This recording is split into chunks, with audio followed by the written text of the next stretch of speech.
Segala puji dan syukur marilah semata-mata kita panjatkan keharibaan Allah yang telah berkenan mengatur hidup kita, yang karena rahmatnya semata, alhamdulillah kaji kita di siang hari ini dapat berlangsung dengan baik. Dan tidak lupa setiap saat senantiasa kita haturkan salam dan salawat kepada junjungan kita Nabi Muhammad SAW beserta seluruh keluarganya. Semoga rahmat Allah dan barokahnya senantiasa menyertai seluruh umatnya kapanpun dan dimanapun, dan teristimewa kepada kita semua yang hadir bersama di siang hari ini. Ibu-ibu yang saya hormati dan sekaligus yang saya cintai, Ibu moderator, bolehkah saya melihat kondisi seperti ini menawarkan tema apakah ini atau meninggalkan kegalauan?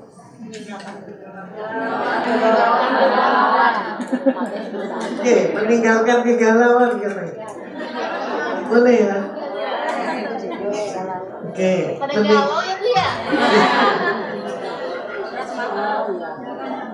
Ya, meninggalkan kegalauan menggapai kebenaran.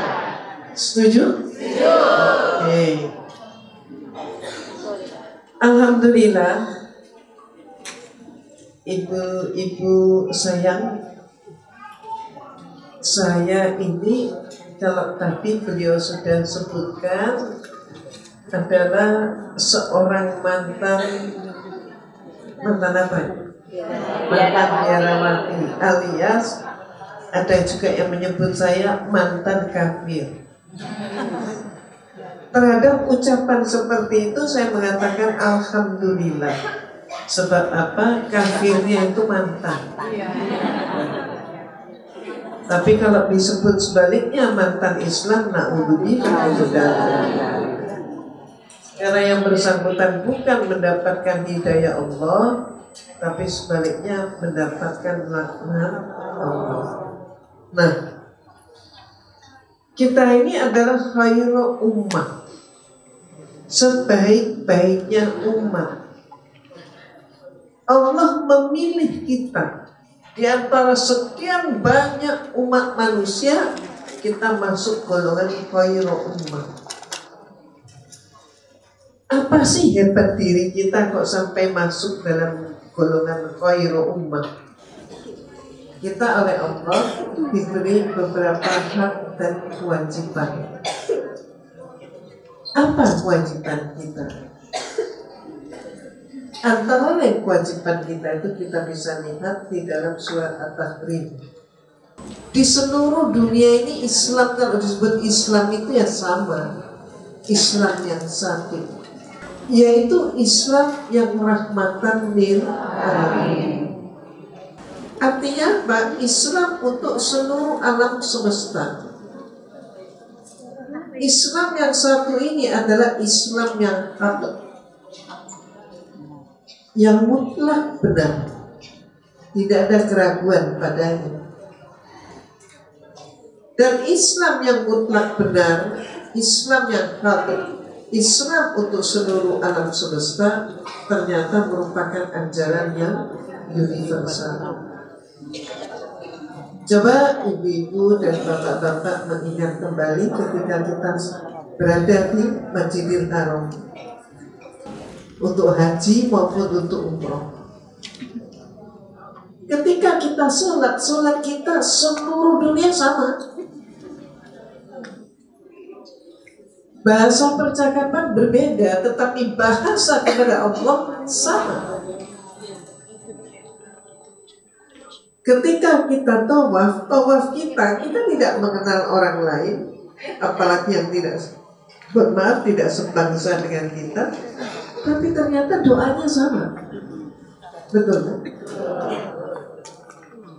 Sampai ketika kita sa'i pun sama. Dari kitab suci Al-Quran kita mendapatkan 25 nama Nabi. Dan 24 nabi adalah nabi untuk kaumnya. Nabi yang ke-25 itulah yang dakwahnya universal. Siapa itu? Nabi Muhammad sallallahu alaihi wasallam. Dan mulai nabi pertama sampai nabi terakhir, semuanya oleh Allah diberi kitab. Bukan hanya diberi saja kitab, tapi juga kita bisa menyatakan semua mengajarkan Islam. Hanya kemudian pengikut nabi-nabi tertentu itulah yang mengubah-ubah ayat-ayat Allah. Kita lihat lagi lebih lanjut. Coba kita tengok kitab suci Al-Quran, kitab kita. Alhamdulillah, banyak umat Islam yang khatam Quran maupun hafiz Quran. Kira-kira ibu yang hadir sudah pernah khatam belum? Alhamdulillah, ada yang sudah, ada yang belum. Tapi insya Allah semuanya mau khatam. Ya, amin. Yang belum, yuk khataman bersama saya nanti program Ramadan di Pondok Pesantren Mu'alafah di Bogor. Bogor mana? Sentul Selatan. Yuk ke sana. Nah, kitab suci Al-Quran itu adalah kitab yang hak, firman Allah dari Allah yang Maha Kuasa, Maha Pencipta, Maha Penyelenggara, Maha Adil, Maha Benar, dan seluruh maha-maha itu milik Allah. Maka kitab suci Al-Quran itu tidak pernah lekang oleh zaman.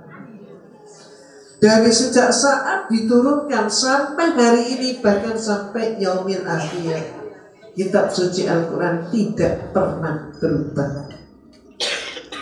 Kebalikannya, kenapa ada kitab yang dikatakan suci oleh umatnya tapi kemudian bisa berubah? Ini perlu dipertanyakan. Bahkan kemudian ada seorang tokoh, namanya adalah Bar Ehrman. Dia adalah seorang profesor dari Carolina, Amerika. Dia ini ahli perjanjian baru. Jadi kitab suci milik umat Islam, ahli perjanjian baru. Jadi Bar Ehrman, dia adalah seorang profesor perjanjian baru. Dia juga ahli dalam sejarah awal Kristen. 5 bukunya adalah buku terbaik di New York, penjualan terbaik. Dan bukunya telah diterjemahkan dalam 27 bahasa. Nah, dia mengatakan bahwa naskah perjanjian baru, bagian daripada Bible, itu pada abad yang pertama ternyata tidak ada. Padahal Nabi Isa alaihissalam itu hidupnya pada abad pertama.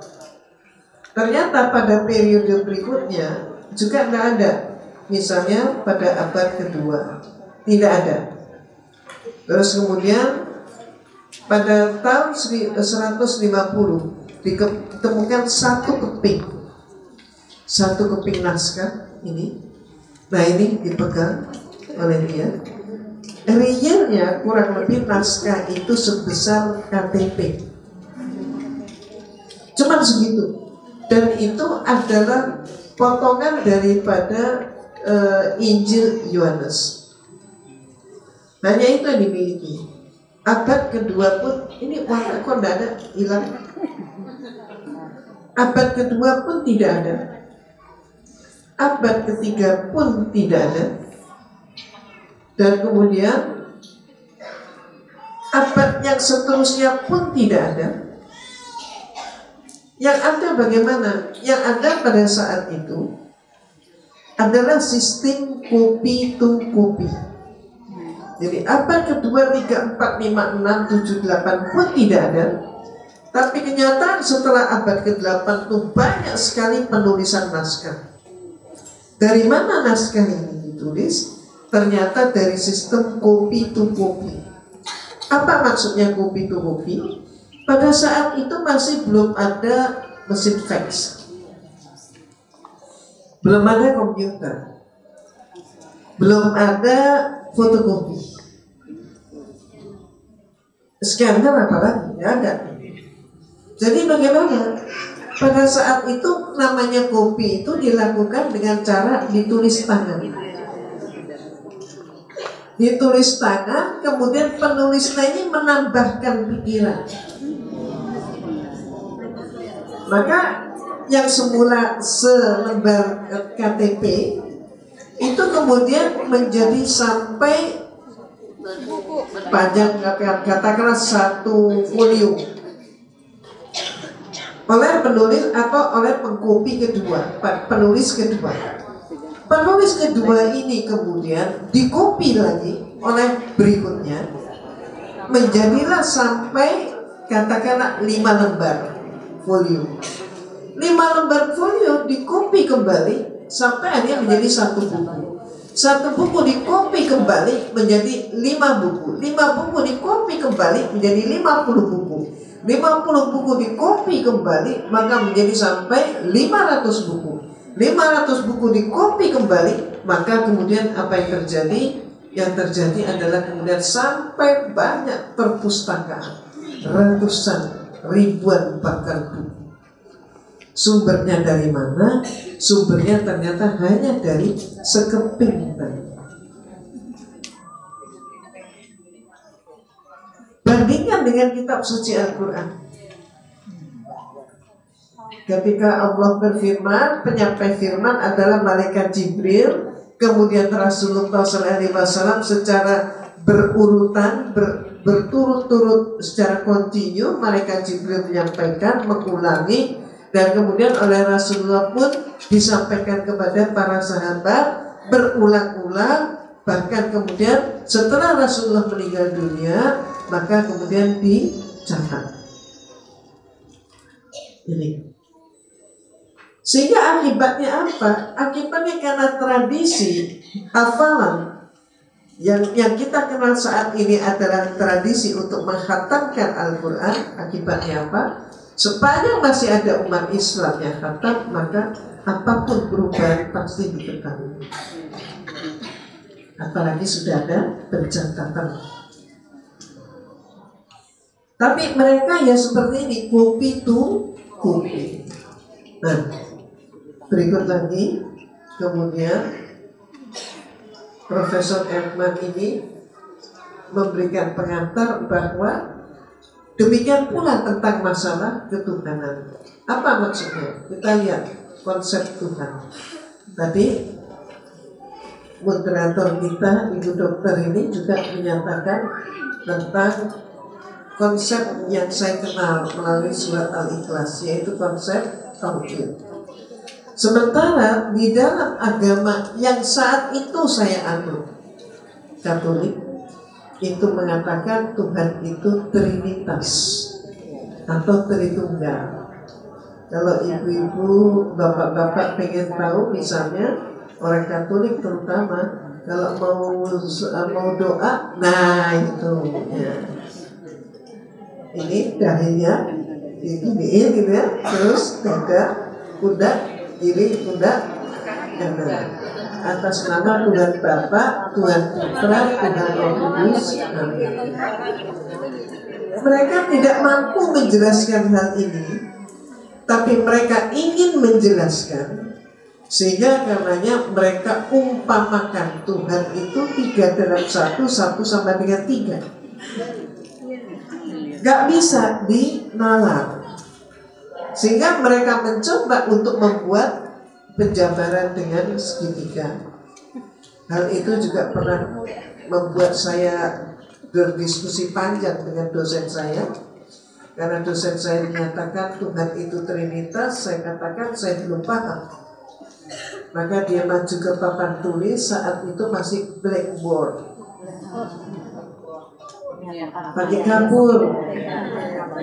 Sebelum blackboard apa Bu? Grade. Ya, pakai grade. Alhamdulillah masih ada ibu yang ngalami grade, berarti seusia dengan saya. Nah, pada saat itu maka saya pun menyatakan saya belum paham. Terus dia tanya, mana yang Anda belum paham? Dia tulis ketiga.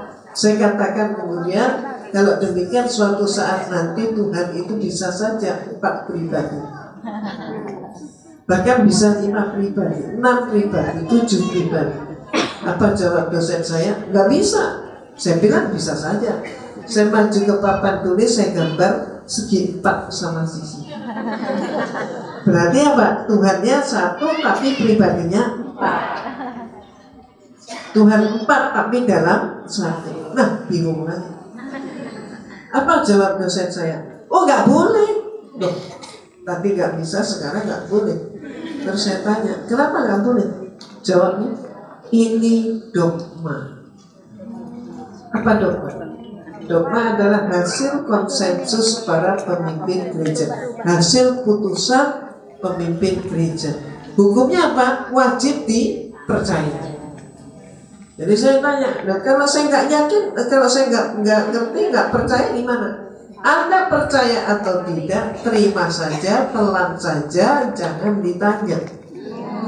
Kalau Anda tanya, berarti Anda ragu. Kalau Anda meragukan, dosa. Nah ini.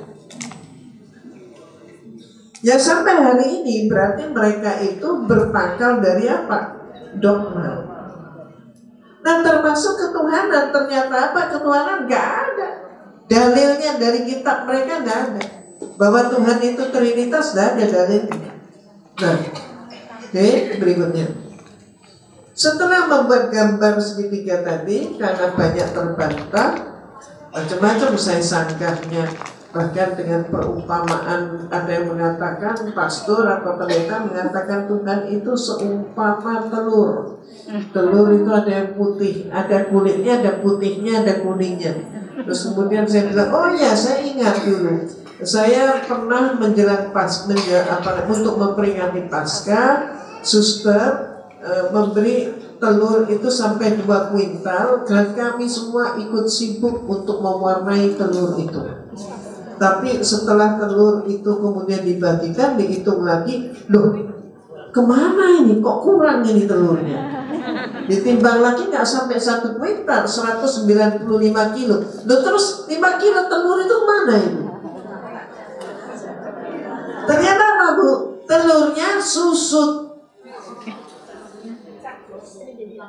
Ya, jadi saya katakan, apa iya Tuhan itu mengalami penyusutan?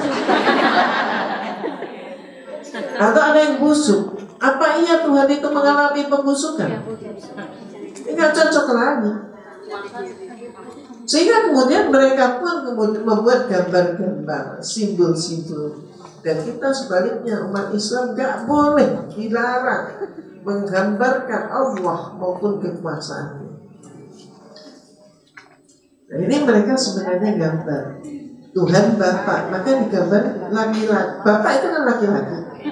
Laki-laki tua, maka gambar ini.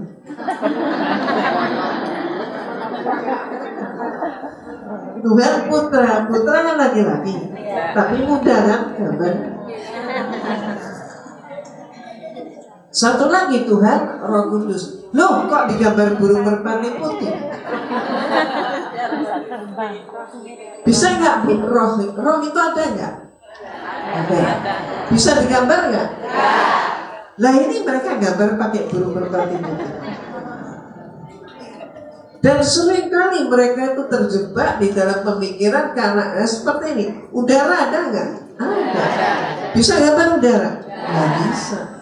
Oh, mereka terjebak dalam pemikiran bahwa yang tidak ada itu tidak, karena tidak terlihat mata. Padahal banyak yang ada tapi tidak bisa diindra oleh panca indera kita. Nah ini mereka. Nah kemudian itulah mereka ingin menggambarkan segala sesuatu, karena kalau nggak bisa digambar seolah-olah itu tidak ada. Nah, berikutnya lagi ialah surat Al-Ikhlas. Insyaallah tadi pagi yang subuh pakai surat Al-Ikhlas banyak. Zuhur pakai surat Al-Ikhlas. Kira-kira nanti asar, maghrib juga, sampai isya. Alhamdulillah. Alhamdulillah, surat-surat di dalam kitab suci Al-Quran itu baik yang panjang maupun pendek ternyata sama, yaitu apa? Petunjuk Allah bagi kehidupan kita. Qul huwallahu ahad, Allahus samad, lam yalid wa lam yulad wa lam yakul lahu kufuwan ahad. Alhamdulillah. Oke, next.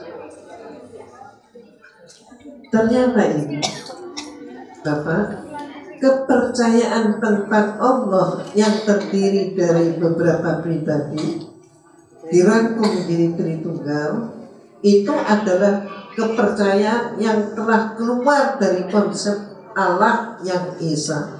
Mereka tidak bisa menyatakan Allah dulunya, tapi Allah.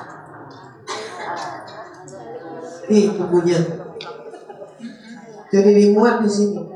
Jadi teori bahwa Tritunggal itu adalah suatu yang keluar dari konsep Allah yang Esa di mereka. Ini bukunya. Berikutnya lagi. Bahkan The Encyclopedia of Religion menyatakan, ini bukunya, para teolog dewasa ini setuju bahwa Alkitab Ibrani, yaitu Perjanjian Lama, tidak memuat doktrin tentang Tritunggal atau Trinitas. Nih, ini yang ngomong gereja sendiri. Jadi saya sengaja mengambil sumber-sumber dari mereka untuk menjelaskan tentang Trinitas. Kenapa? Karena kalau dari sumber kita, mereka akan mengatakan, iya kamu yang bilang. Jadi saya ingin berbicara tentang mereka, tapi sumbernya mereka. Jadi ternyata para ilmuwan mereka menyatakan bahwa doktrin Trinitas itu tidak ada di dalam Bible. Berikut lagi. Bahkan The New Catholic Encyclopedia pun mengakui doktrin Tritunggal tidak diajarkan dalam Perjanjian Lama. Jadi kita tahu dalam Bible itu ada bagian yang disebut Perjanjian Lama, ada yang disebut Perjanjian Baru. Kesimpulan awal bahwa dalam Perjanjian Lama tidak diajarkan tentang doktrin Tritunggal. Next. Ternyata para teolog pun setuju bahwa Perjanjian Baru juga tidak memuat doktrin yang jelas tentang Trinitas. The Encyclopedia of Religion. Jadi Perjanjian Lama sudah tidak memuat, ternyata Perjanjian Baru pun tidak memuat. Artinya apa? Bible tidak memuat doktrin Trinitas. Nah ini ngambil dari mana Trinitas? Sebuah agama itu bisa dinilai benar atau tidak benar itu justru dari dua hal, yaitu konsep Tuhan dan konsep kitab suci. Ternyata dalam kitab suci gak ada naskahnya. Ajaran itu tidak ada. Oke, berikutnya sejarawan Arthur Weger menyatakan Yesus Kristus tidak pernah menyebutkan perwujudan demikian, dan dimanapun dalam Perjanjian Baru tidak terdapat kata Tritunggal atau Trinitas.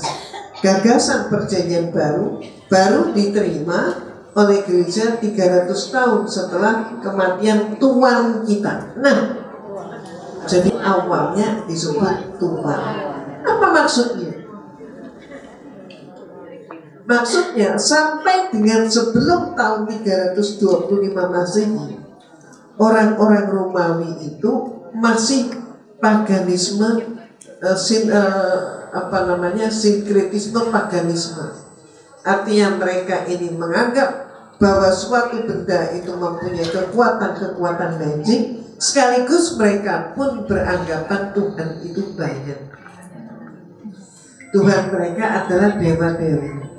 Karena demikian banyaknya dewa-dewi, kadang-kadang antar dewa terjadi persaingan, perkelahian. Contoh, dewa damai dengan dewa perang, dewa hujan dengan dewa panas.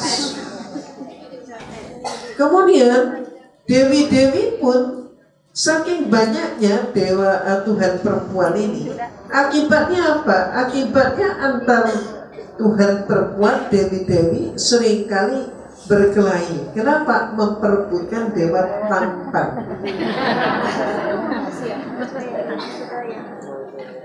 Romawi saat itu sudah diambang keberangkutan. Bangkrut kenapa? Karena mereka itu terlalu banyak yang korup dan terlalu banyak yang perang antar mereka, saling selisih paham. Kenapa? Memperebutkan kekuasaan. Sehingga para ahli mereka menyatakan, para pembisik mengatakan, ini gara-gara Tuhan kita terlalu banyak. Terus bagaimana kebijakannya? Kebijakannya kalau begitu Tuhan perlu direformasi. Maka terjadilah reformasi. Dibuatlah suatu konferensi. Dalam bahasa Latin Romawi disebut adalah konsili di kota Nicea yang dipimpin oleh Kaisar Konstantin. Saat itu pun dia masih politisme paganisme, tapi dia sudah pimpin konsili gereja Katolik. Nah, kemudian Konstantin inilah yang berhasil mengubah konsep Tuhan yang banyak itu tadi menjadi Trinitas. Nah, oknum mereka tanya, berarti bagaimana? Ya sebaiknya Tuhan satu. Oh, tidak mungkin Tuhan satu, karena Tuhan satu itu penganutnya adalah Yahudi. Yahudi adalah bangsa yang saat itu terjajah oleh Romawi. Jadi kalau begitu dua. Oh, nggak bisa kalau dua. Sida nggak setuju. Kenapa? Kalau dua, kalau draw, geger lagi. Jadi ini masalah pemungutan suara. Maka nggak boleh cuma dua. Maka paling sedikit berapa? Paling sedikit 3. Ganjil terkecil di atas 1 berapa? 3. Sepakat deh 3, karena Hindu pun 3. Oke, sepakat. Nah, kemudian Tuhan pertama siapa? Oh, Zeus aja. Karena setiap rumah itu pasti memuja Zeus. Setelah itu baru dewa-dewa yang lain. Kalau anak laki-laki pasti diantaranya ada Zena. Zena itu siapa? Dewi perang, jagoan. Zena. Kalau anak perempuan biasanya salah satunya pasti jagoan juga yang dipilih siapa? Hercules. Nah, jadi Hercules pun dewa. Ini contoh. Nah, balik lagi. Itu jadi pertama itu diambil oleh Zeus, kemudian diistilahkan Tuhan Bapa. Terus yang kedua, nah ini siapa? Oke, supaya tidak terjadi pemberontakan dari kalangan Yahudi, maka jadikan mereka, tokoh mereka sebagai Tuhan. Siapa? Yesus. Nah, pas. Yesus jadi Tuhan Putra. Nah, berikutnya lagi siapa? Tuhan Roh Kudus, untuk menggantikan setelah Yesus dinyatakan mati di kayu salib. Siapa? Roh Kudus. Nah, Roh Kudus ini bagaimana simbolnya? Bingung mereka. Jadi Konsili Vatikan di Nicea 325 tidak berhasil membuat simbol Tuhan Roh Kudus. Sampai konsili berikutnya, Chalcedon, Konstantinopel, barulah kemudian berhasil membuat simbol Tuhan Roh Kudus itu adalah burung merpati putih. Ibu-ibu ingat waktu Car Free Day di Jakarta, ada kasus di mana mereka itu tebar liontin burung merpati. Terus orang Islam pakai liontin itu, diterima oleh orang Islam. Kenapa? Karena nggak tahu. Coba kalau dibagi salib pasti ditolak. Tapi dibagi Tuhan oknum ketiga, orang Islam kagak ngerti, maka dipakai. Tapi setelah ada yang ngerti dicopot. Hikmahnya apa? Makanya ibu-ibu mohon maaf, jangan lama-lama nggak tahu. Orang nggak tahu itu risiko tertipu. Nah, berikutnya kutipan komentar para pakar Alkitab dalam seminar 28 April 2007 di Semarang. Romo Tom, Pastor Tom, dia mengatakan, saya keberatan dengan istilah Allah Bapa, Allah Anak, dan Allah Roh Kudus. Yang benar, ya Bapa itu Allah, Yesus itu jalan menuju Allah. Jadi Romo Tom itu sudah mempunyai pemikiran bahwa Allah itu ahad. Kemudian lebih lanjut dia katakan, Yesus menegaskan monoteisme. Rumusan 100% Allah dan 100% manusia, maksudnya pada diri Yesus, tidak tepat. Ini rumusan Chalcedon, bukan kitab suci. Jadi setelah konsili Nicea ada lagi konsili-konsili berikutnya, termasuk namanya konsili Chalcedon. Jadi yang menyatakan Yesus itu manusia 100%, Tuhan 100%, itu adalah konsili Chalcedon. Tapi ayat-ayat di dalam Bible sama sekali tidak ada. Berarti apa? Gereja seringkali memakai hasil putusan kesepakatan para pemimpin gereja sebagai apa? Sebagai dalil, bahkan lebih kuat daripada kitab suci. Kalau ibu-ibu pernah lihat Bible, inilah Bible, tapi namanya sudah diganti Alkitab. Kenapa mereka ganti nama Bible jadi Alkitab? Supaya dianggap sama dengan Al-Quran.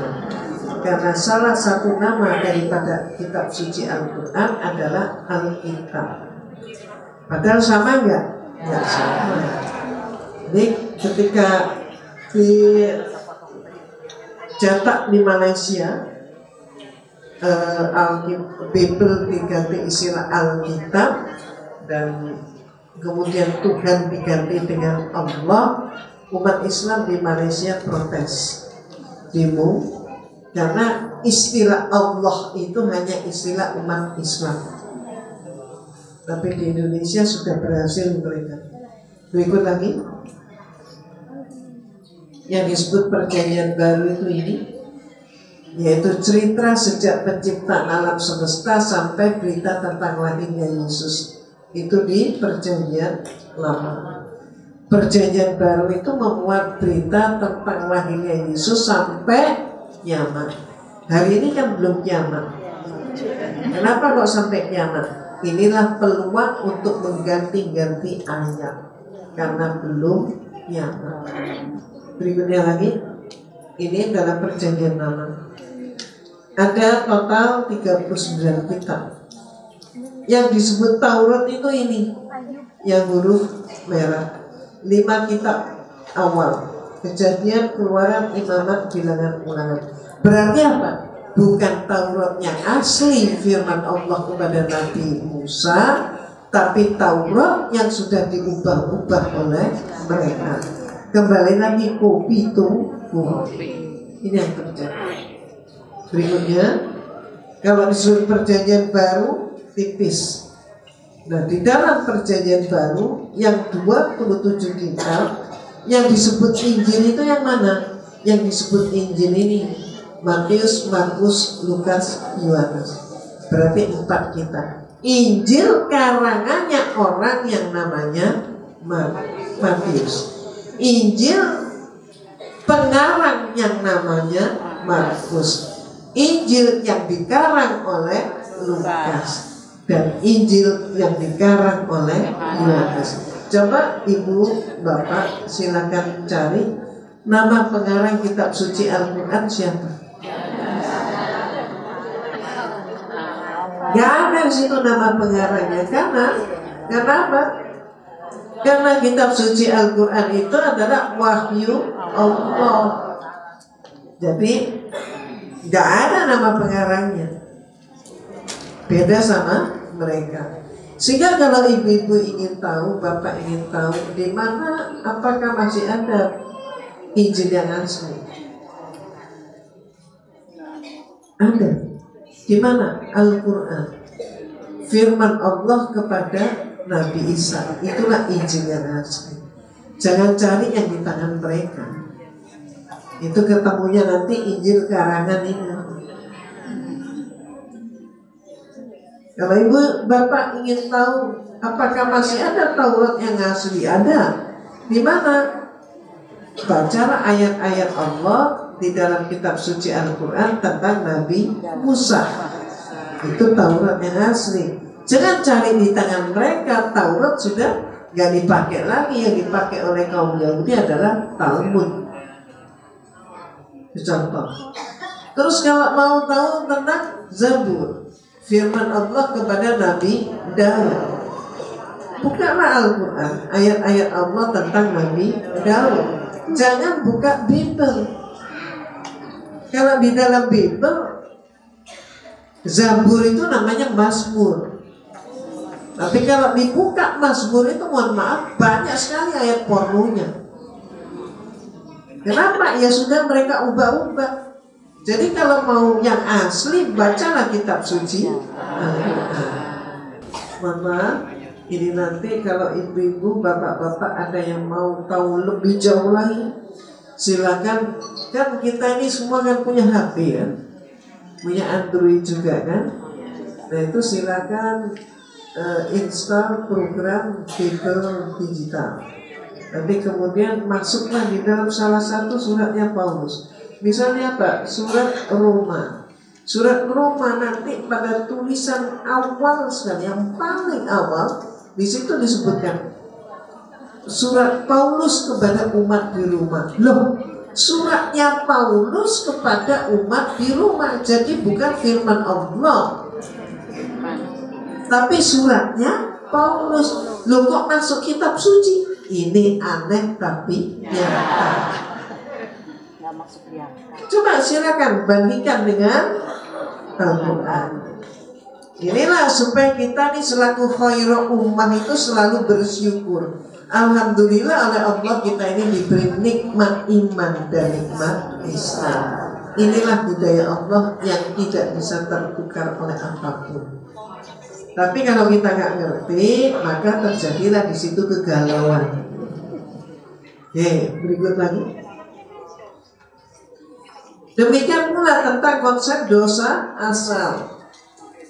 Ya kalau di dalam agama kita nggak kenal dosa asal. Kenapa? Karena Allah itu Maha Pemurah dan Maha Pengampun. Kalau kita taubat, insya Allah Allah pun mengampuni kita. Nah ini kok ada dosa asal? Dosa asal itu dosa, siapa yang buat dosa?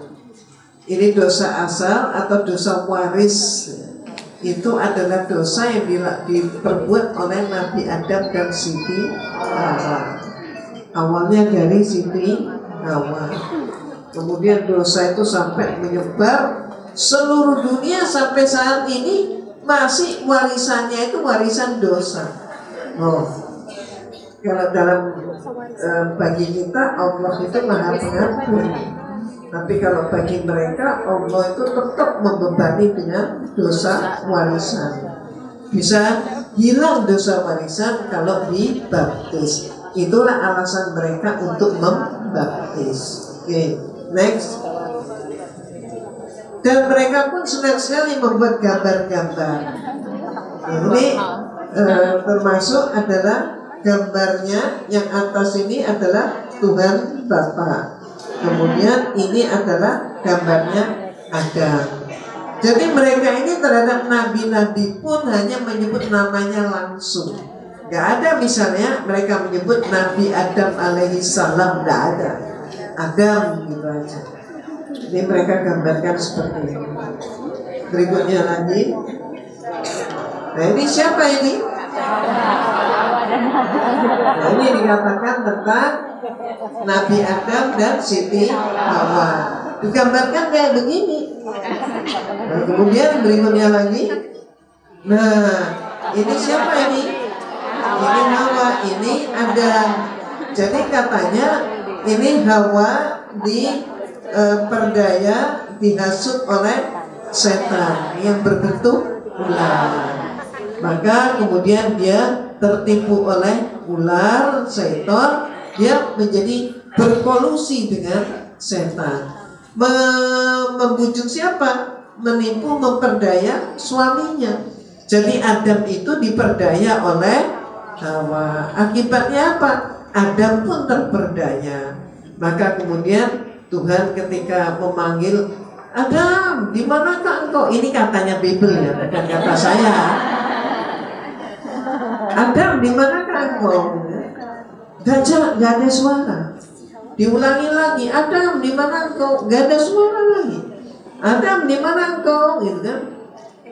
Baru menyaut. Rupanya Tuhan nggak tahu juga ya. Ini yang ngomong bukan saya, itu asli dari Bible itu begitu. Nah terus kemudian ditanya, kenapa kamu nggak jawab? Ternyata dia malu karena tidak berpakaian. Katanya itu begitu. Ujung-ujungnya apa? Ujung-ujungnya mereka diusir. Dan ujung-ujungnya maka perempuan dikutuk. Nah, perempuan dikutuk kenapa? Dia bilang, karena kamu berkolusi dengan syaitan, memperdaya suamimu, maka sejak saat ini kamu ketika melahirkan akan merasakan sakit. Katanya gitu. Padahal kalau orang melahirkan nggak pakai sakit berarti nggak ada kontraksi ya. Nah kalau nggak ada kontraksi gimana ini? Nah ini nggak bakal lahir kan? Jadi sebenarnya kontraksi itu suatu anugerah dari Allah kan? Untuk apa? Menekan untuk melahirkan. Nah ini contoh. Jadi makanya sampai muncul banyak korban dari akibat ayat-ayat di dalam Bible. Termasuk siapa korbannya? Termasuk Galileo Galilei. Jadi muridnya Kopernikus ya. Galileo Galilei. Saat itu apa? Ya bukan saat itu. Sampai sekarang ini Bible menyatakan bumi ini datar. Awas hati-hati. Jadi kalau ada orang Islam yang percaya bumi datar itu ya info itu dia dapat dari Bible. Dia bilang bumi datar, maka Galilei mengatakan enggak datar, bumi ini bulat. Bahkan beredarnya siang dan malam, matahari dan bulan itu pun karena berotasi. Bumi kita ini tidak datar, maka ada bagian tertentu yang malam, ada bagian tertentu yang pagi, siang dan seterusnya. Itulah yang terjadi. Akibatnya apa? Berarti Galileo Galilei dianggap membantah Bible. Akibat membantah Bible disebut menghujat Bible. Akibatnya dia dihukum mati karena itu. Ternyata setelah perkembangan ilmu pengetahuan terjadi, terungkap Galileo Galilei benar, nggak salah. Akibatnya apa? Akibatnya nama baik Galileo Galilei direhabilitasi oleh gereja, tapi Galileo Galilei udah mati. Jadi berarti apa? Tuhan salah menuduh. Ya. Jadi menghakimi dan menjatuhkan hukuman secara sama. Oke, lanjut lagi. Nah ini, lalu Allah mengusir dia dari Taman Eden supaya ia mengusahakan tanah dari mana ia diambil.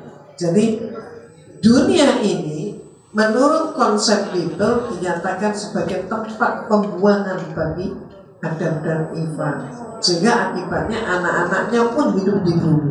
Coba Adam dan Eva itu nggak salah, maka kita katanya manusia itu nggak hidup di bumi, semuanya hidup di surga. Ini ngawur.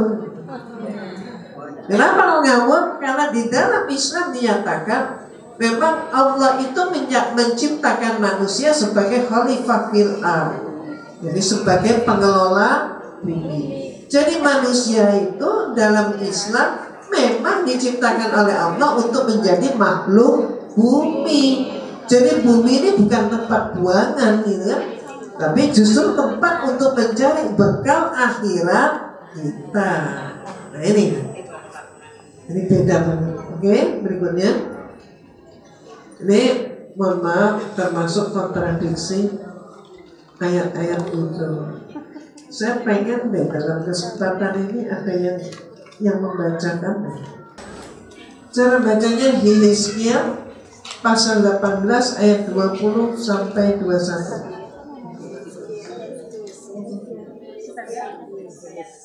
Orang yang berbuat dosa itu yang harus mati. Anak tidak akan turut menanggung kesalahan ayahnya, dan ayah tidak akan turut menanggung kesalahan anaknya. Orang benar akan menerima berkat kebenarannya, dan kefasikan orang fasik akan tertanggung atasnya. Tetapi jikalau orang fasik bertobat dari segala dosa yang dilakukannya, dan berpegang pada segala ketetapanku, serta melakukan keadilan dan kebenaran, ia pasti hidup, ia tidak akan mati. Kok kontradiksi? Ya kan? Terjadilah kontradiksi. Jadi kalau di sini kan mengatakan bahwa dosa itu tidak bisa dialihkan, tapi kemudian di sisi yang lain ada dosa waris, ada dosa asal atau dosa waris. Bagaimana dosa bisa diwariskan? Contoh. Berikutnya terjemahnya. Maka keduanya memakan dari buah pohon itu. Lalu nampaklah bagi keduanya aurat-auratnya, dan mulailah keduanya menutupinya dengan daun-daun yang ada di surga. Dan durhakalah Adam kepada Tuhan dan sesatlah ia. Kemudian Tuhannya memilihnya, maka dia menerima taubatnya dan memberinya petunjuk. Nah, jadi kalau di dalam agama kita Allah itu Maha Pengampun, Maha Pengasih dan Maha Penyayang. Berikut lagi. Silakan. Lalu mengapa masih percaya Kristus menebus dosa kita? Bukankah sudah jelas bahwa ayat-ayat Bible pun menolak dogma ciptaan Paulus ini? Ya, siapa Paulus? Paulus itu ternyata adalah musuh Nabi Isa alaihissalam.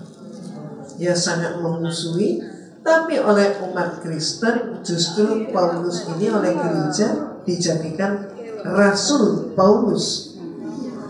Nah, siapa yang menjadikan dia rasul? Katanya Paulus, Yesus. Jadi yang pertama kali membuat konsep Yesus sebagai Tuhan adalah Paulus.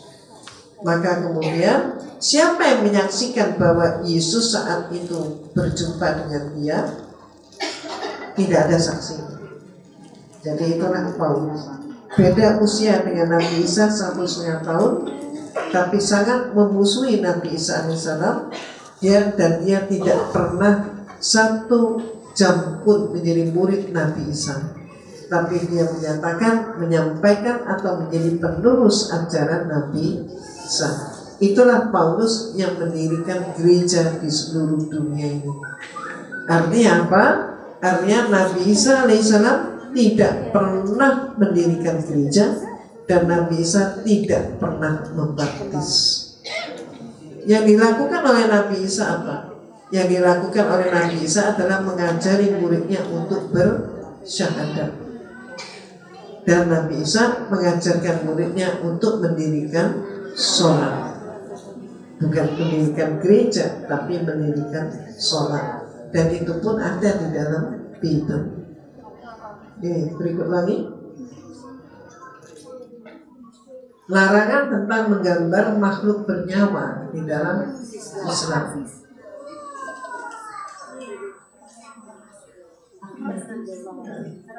Ibnu Umar radhiyallahu anhu bahwa Rasulullah SAW bersabda, orang yang menggambar gambar-gambar ini, maksudnya adalah gambar makhluk bernyawa, akan diazab di hari kiamat dan akan dikatakan kepada mereka, hidupkanlah apa yang kalian buat ini. Hadis yang diriwayatkan oleh Bukhari dan Muslim. Itulah sebabnya maka rumah umat Islam banyak sekali yang tidak mempunyai gambar-gambar makhluk hidup. Mohon maaf, banyak hal tentang hal ini, terutama kalau ibu-ibu atau bapak masuk dalam suatu villa atau apa, rumah yang jarang ditempati, tapi ada lukisannya yang besar.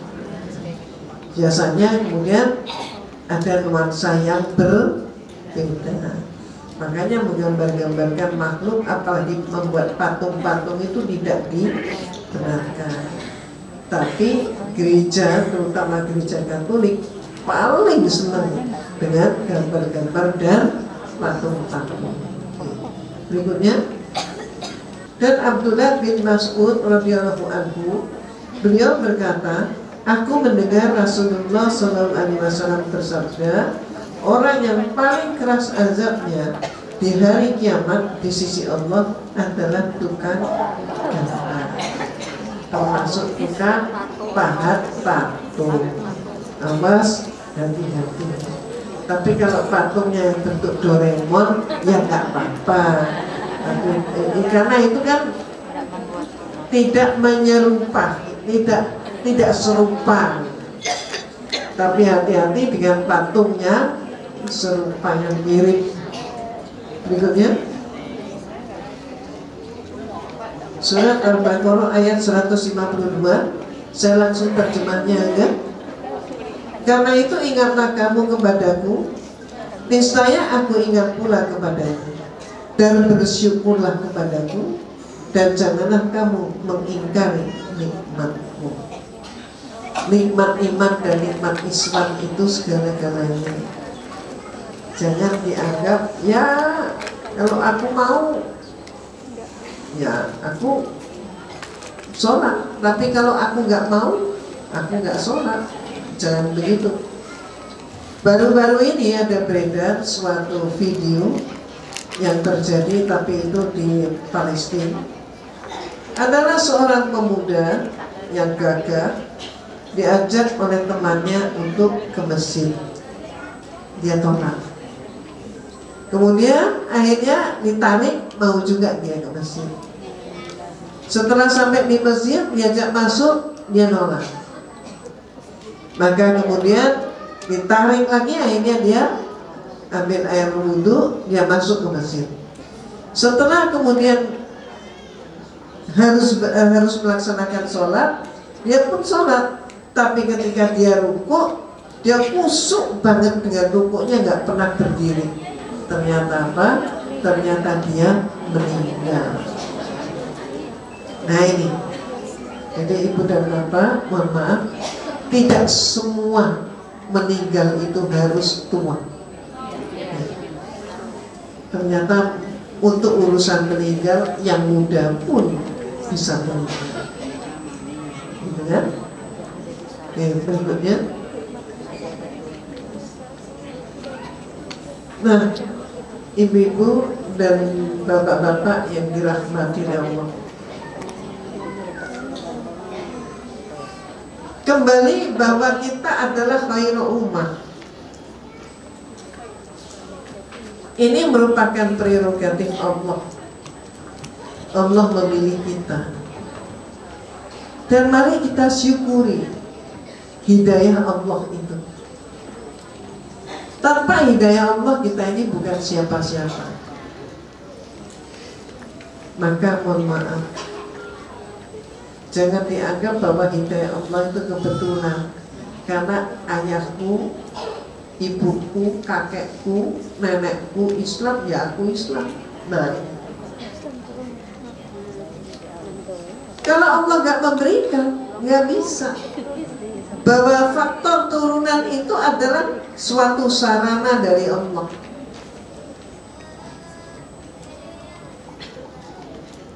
Dan hal ini bisa kita lihat sekali dengan konkret di dalam kehidupan dunia ini. Mohon maaf, Indonesia negeri kita pada awal kemerdekaan Islam itu tercatat 95%. Ternyata apa? Tahun berikutnya dan hari ini bukannya 100%, bukannya 95%. Islam itu ternyata umat Islam itu turun sampai dinyatakan 74%.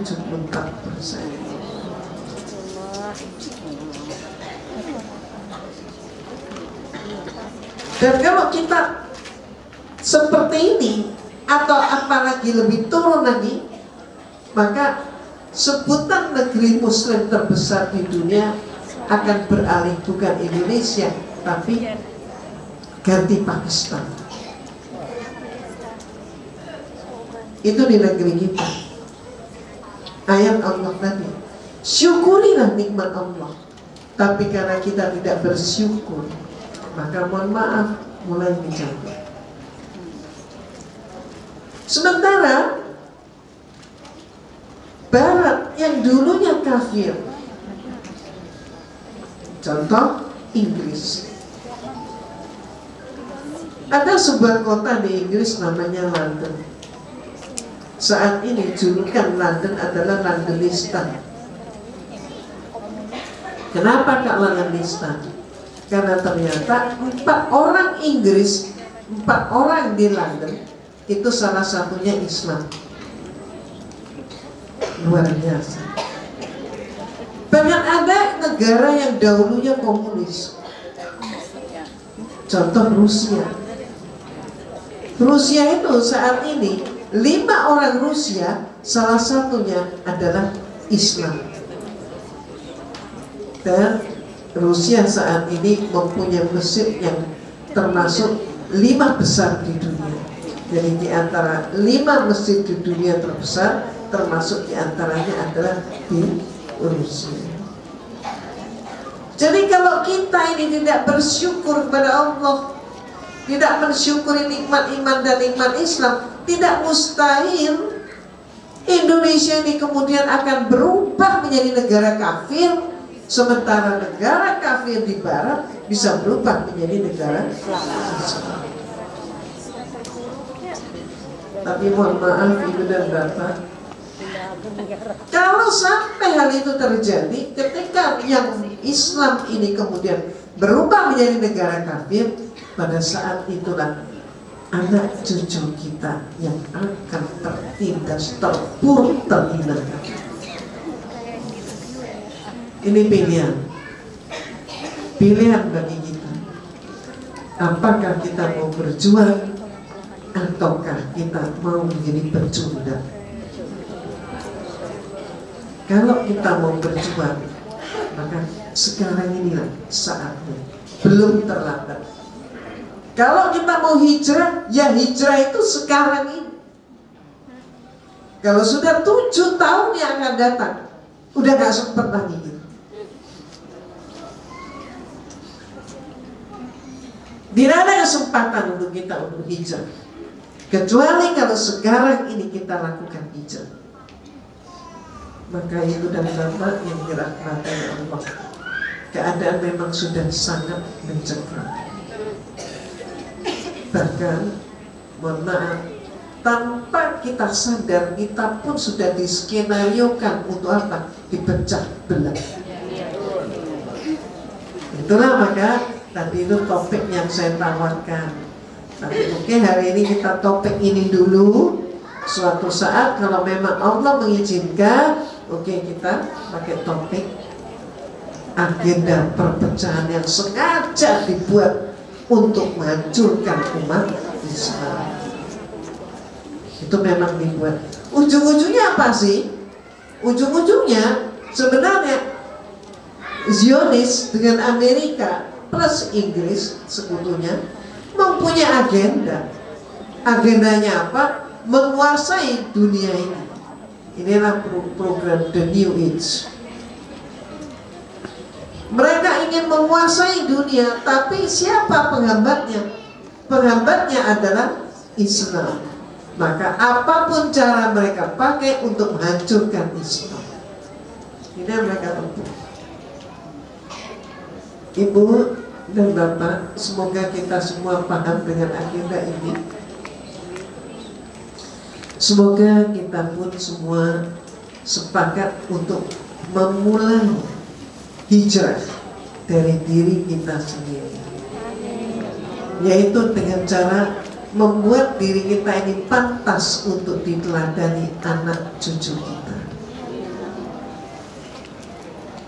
Anak cucu itu mengikuti siapa?